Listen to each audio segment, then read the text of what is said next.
Hello everyone and welcome back to my channel. This video is a continuation of my LA trip for Frieze. I will leave all the videos leading up to this linked above and below if you want to check those out, but you can watch them in any order. We're now heading back to the hotel for a quick outfit change, and then we're going to go see some galleries in downtown LA. Our first stop is going to be Night Gallery. They are one of my favorite downtown galleries. This is actually the second space that they opened just a few years ago, and then we're going to head over to their original one in a moment. This is an exhibit by the Canadian-based artist Wanda Koop. So Koop has been making these large-scale paintings since the early 70s when she attended the University of Manitoba in Winnipeg, Canada. As you can see, her works are these really beautiful, surrealist landscapes that at first glance appear simple, but I think they carry a lot of physical detail and emotional detail as well. So when you look closely, you can see the various washes that she uses to create this haziness.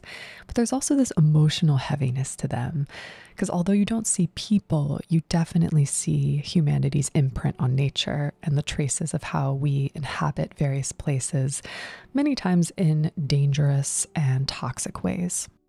The reason for this is that many of the places pictured are inspired by Koop's family's Ukrainian hometown, as well as how she's experiencing the current war in Ukraine from the media in her home in Canada.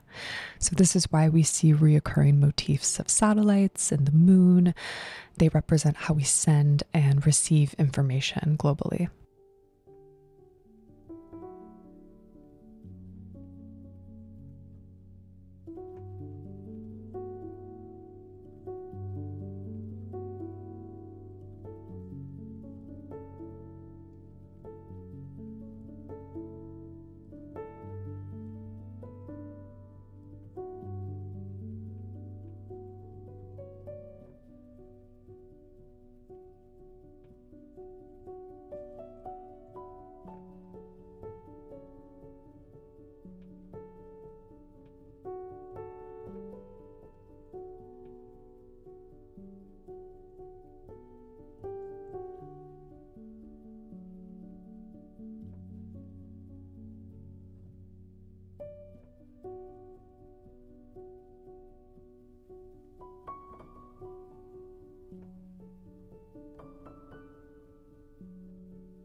This is another part of Night Gallery. It's really nice space kind of nestled in the back. It's great for smaller exhibits.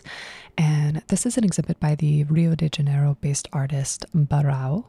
He creates these sculptures by collaging together broken fragments of mass-produced ceramics, and he gets them from antique markets or junk shops of Rio de Janeiro, or honestly his own stock of ceramic objects that he's been collecting since the early 2000s. I love all of the different animals and objects you can spot if you look closely.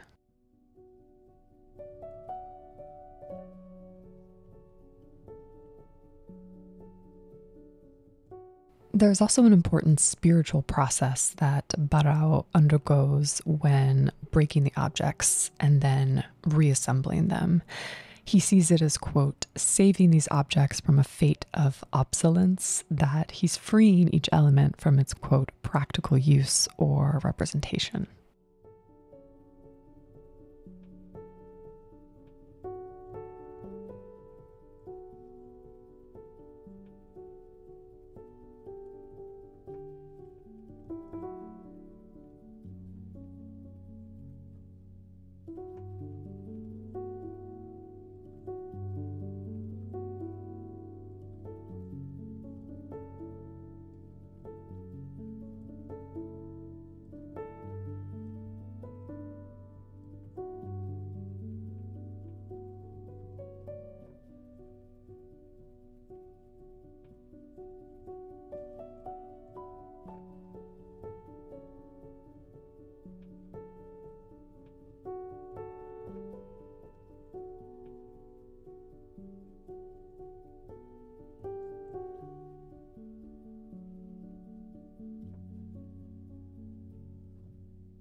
We're now going to head just around the corner to Night Gallery's original space.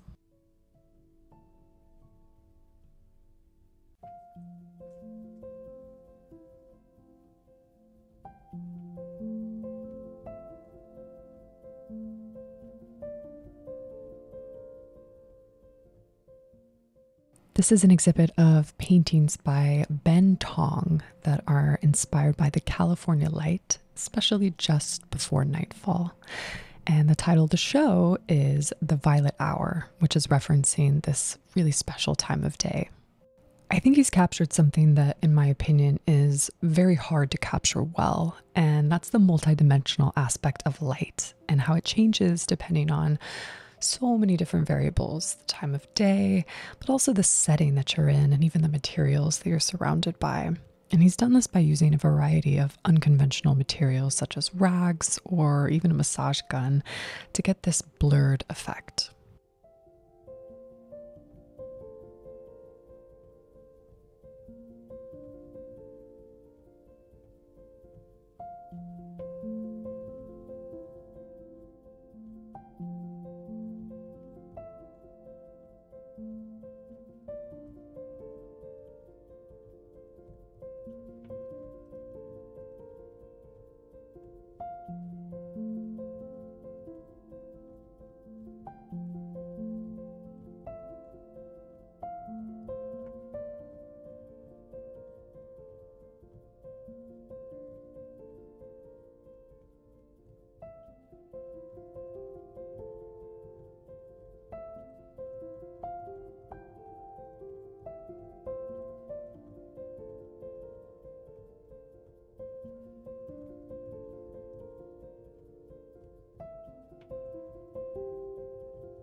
We've now headed down the street to another LA favorite of mine. This is 1700 South Santa Fe Ave.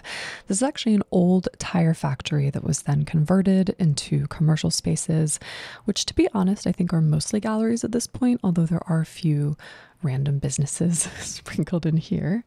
Our first stop is Vielmetter Gallery, which I swear keeps expanding every time I visit. I think they just will take over the whole ground floor at some point, but this is an exhibit by the LA-based artist Patrick Wilson. And these are all paintings that he's created over the last 2 years. So Wilson's known for creating these meticulously executed works. If you look closely, it almost looks like a machine has done this because they're just so perfect. It actually reminds me a lot of Ka's paintings where you really think they're printed because they're just so perfect, but he has actually hand painted them. And if you're curious about the materials, this is not oil paint, but acrylic paint on canvas.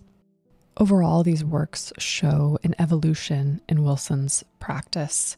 He's really moving away from using just a singular rectangle shape, and he's exploring various arrangements of the canvas and different compositions. I personally really enjoyed his works where he explored more verticality.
We're now going to head just down the hall to one of Nicodim's gallery spaces. Very much like Vielmetter, they have multiple spaces within the building.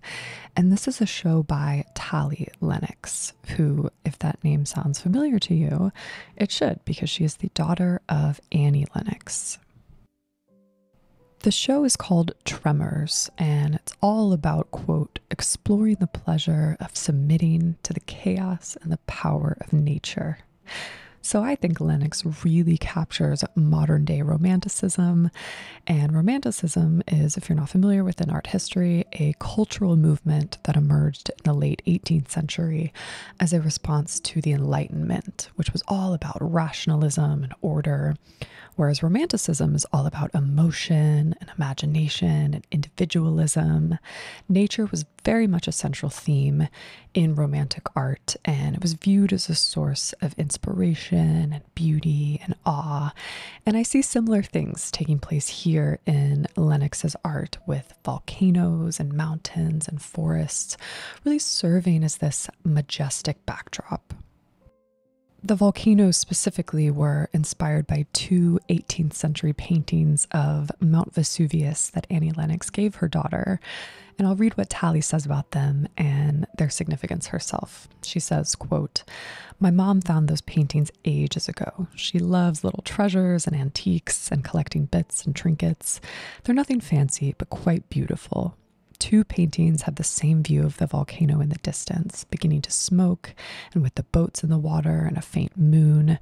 One is at twilight and one is at nighttime. I love the symbol of volcanoes because of the eruption and the sense of breaking open."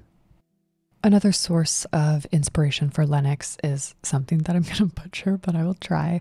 It is the German anthology of illuminations, Das Wunderzeichenbuch, the Book of Miracles, which is a series of biblical and folklore tales with an apocalyptic flair, a theme you will be seeing throughout today.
We've now made our way upstairs to another Nicodim space. This is an exhibit by Jorge Peris titled Permafrost, which depicts a romantic post-apocalyptic scene. Lots of romance, lots of apocalypse today. So given what we just saw, I honestly kind of wonder if all of these artists are feeling maybe a little bit overwhelmed by the state of the world right now, and I can't blame them. Anyway, these sculptures are meant to represent the remains of an abandoned party. So everything is covered in this crystallized salt. And you cannot experience this watching the video, but I will tell you, you can even smell the alcohol left over in the glasses. It's equally disgusting and beautiful to the senses.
We're now going to head over to a really unique LA space, Château.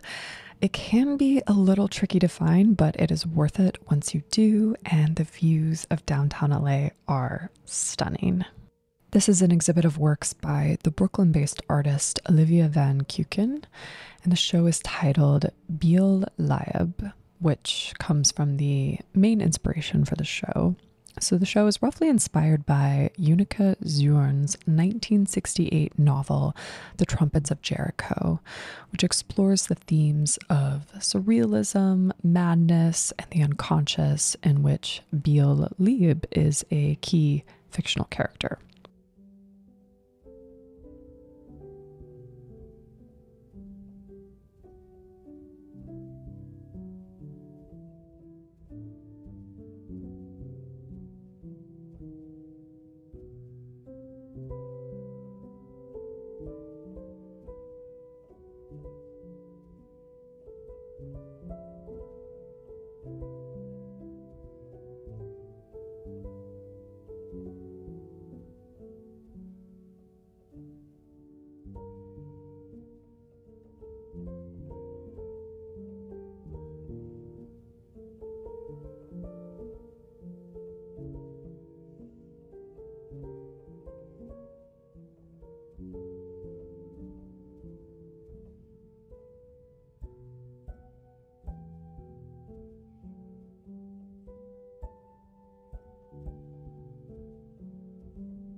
Our final stop of the day, and what a day it has been, is going to be Hauser and Wirth's downtown gallery space. In my last video, we saw their West Hollywood space, but their downtown space is a compound, basically. There's multiple gallery spaces, a bookstore, a shop, and one of the best restaurants, Manuela. Sadly, we have too many shows to see, so we will be coming back tomorrow morning for brunch, but I highly, highly recommend eating here if you do visit. This is a show by Catherine Goodman, who is an artist that's based in London and Somerset. She is roughly the same age as the young British artists like Damien Hirst and Sarah Lucas and Tracy Emin, just to name a few. Although she graduated from the Royal College of Art when Emin was just starting, so she was a tiny bit before. But something that's really unique about Goodman's works is that she often draws from films. That's sort of how she kicks off her works. So she'll watch a film, pause it for 6 minutes, and then she'll do a drawing using ink and pastels and watercolor, and then she uses those drawings to inform her paintings. In fact, drawing is so important to Goodman's practice that she co-founded the Royal Drawing School with King Charles III in order to address the, quote, increasing absence of observational drawing in art education.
It's now our final day in LA. It has been a very jam-packed 48 hours, but it's been so great and so special.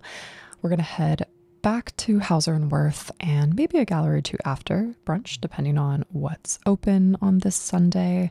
A lot of galleries have been staying open for Frieze, which is great. This is Manuela. I love this restaurant so much. Again, if you're in LA, specifically downtown LA, you have to come here. It is so good. I highly recommend the cream biscuits. That's what these are. They're truly the best thing I've ever had. And another key favorite of mine is the arugula salad, even though I don't even really like salad, but it's got pink lady apple, goat cheese, spiced pecan, and balsamic. It's just fantastic. And this is the Popover Benedict, which has ham, a poached egg, hollandaise sauce, and greens, and it was really great as well.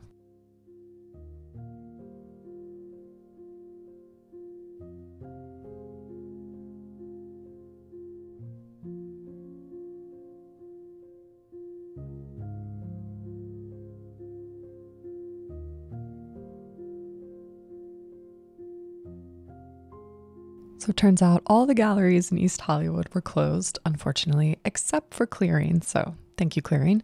This is an exhibit of works by the Berlin-based artist Shota Nakamura titled Lightroom. And as you can see, most of the works are capturing a variety of landscapes. They kind of remind me a little bit of Haley Barker's works that we saw at Night Gallery in LA last year. I'll leave a link to that video above and below if you want to check that out. And the gallery describes the works as mosaic. And there definitely is an impressionistic quality to them with, I would say, a slightly richer color palette. They're also not strictly showing exterior landscapes, but they're kind of playing with this idea of the interior and the exterior and the relationship between the two. So that's why you'll see people in quite a few of them, either looking out a window of some sort or just looking out off into the landscape.